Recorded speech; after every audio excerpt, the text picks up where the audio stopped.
say Adam Goodes made a big statement.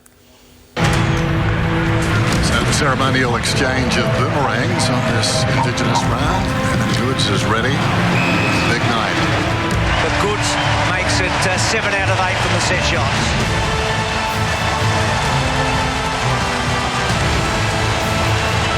More cries from Adam here. And towards the Carlton fans, I fancy. The Swans fans loved it behind me here. They've just seen it again on the big screen. It was all about representing our people and our passion, and dance is a big way we do that. I haven't got a problem with Adam Goodes doing that. I have a problem with him saying that he aimed it at Carlton's supporters at a certain end, at a certain time of the game. There shouldn't be a Carlton supporter who felt offended by what I was doing. Understand what I was doing. I feel that if I put myself in the position of a Carlton fan there that night with Adam Goodes coming at me, and I'm not quite sure what he's doing, I maybe don't understand completely, I would feel intimidated. Is this the lesson we want to teach our children, that when we don't understand something, we get angry and we put our back up against the wall? Oh, that's offensive. It seems like we like our Indigenous players if all they do is play and show us pretty attractive visionary football, but the moment they open their mouths and start using their public profile as a platform to draw attention to the plight of their own people, we turn on them, and I find that really embarrassing. You guys can cheer, boo, whatever, but take this for what it is. Well, there's so much in that. It's hard to know where to start when you're having a discussion about this. And there's a lot of headlines, obviously, that have been printed over the weekend as well. Just about everybody has been brought into this to have a discussion about it. But I think one of the things that stands out for me then is understand what I was doing. And I think he's right. A lot of people didn't understand, but why were they meant to understand what he was doing? Because they'd never seen it before, a lot of people out there. So for me, I didn't mind. I thought it was fantastic. You know, I understood the dance. I'd seen the dance performed before, so I knew what he was doing. But for a lot of people, they found it inflammatory.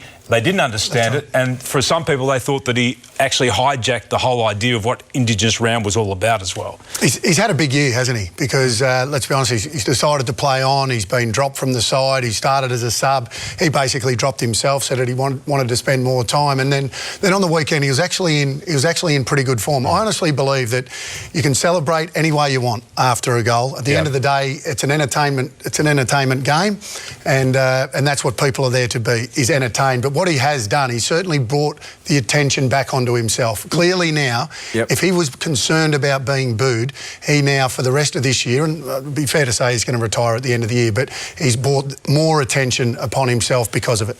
What about the idea that it's no different than the haka? Do you buy that as an explanation for what took place on Friday night? Well, the haka has been going for a very long time, and people know that the haka is going to be performed. And I actually heard Eddie Maguire this morning on radio, or on TV it may have been, saying that I guess if we were told about it, or if, you know, Goodsy said, I'm going to do this, therefore there was an education in regards to what it was, then I think that people may not have been as critical as what they have been. And I think the big thing, and we've seen people show emotion on the ground. You wanted to go through a few examples in the past, don't you? Want to go back and have a look at... Social media went into meltdown, and for some reason people are saying that these incidents are similar to what Adam Goodes has done. Very famous moment, this with Mickey O'Loughlin, the West Coast fans. Absolutely. So, and I don't think... Did he receive a reprimand for that? No, he didn't. Now, Dustin Martin here, as you see, just a quick crossing of the... which is a jailhouse symbol, Jailhouse symbol. Now, he got fined $2,000 for that particular.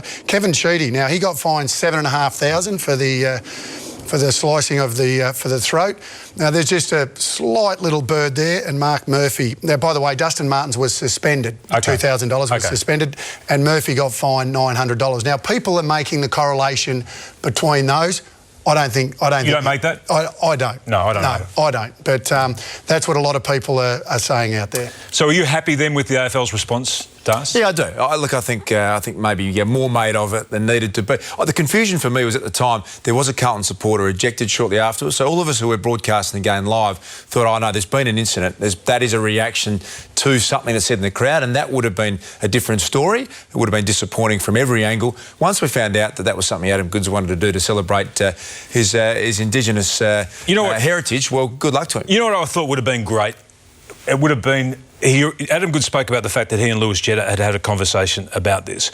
Had Lewis Jetta, Goodsy, and also Buddy, had they all joined together after that first goal, had they had a pact and said, OK, no matter who scores that first goal, the three of us are going to join together and we're going to perform that, not at a Carlton fan or at fans anywhere, just as a group, I think that would have been fantastic. And we wouldn't have been talking about it in the same light as we're talking about it would have now. worked too, because Buddy kicked the first goal. It did. We need to move on. Remarkable game yesterday.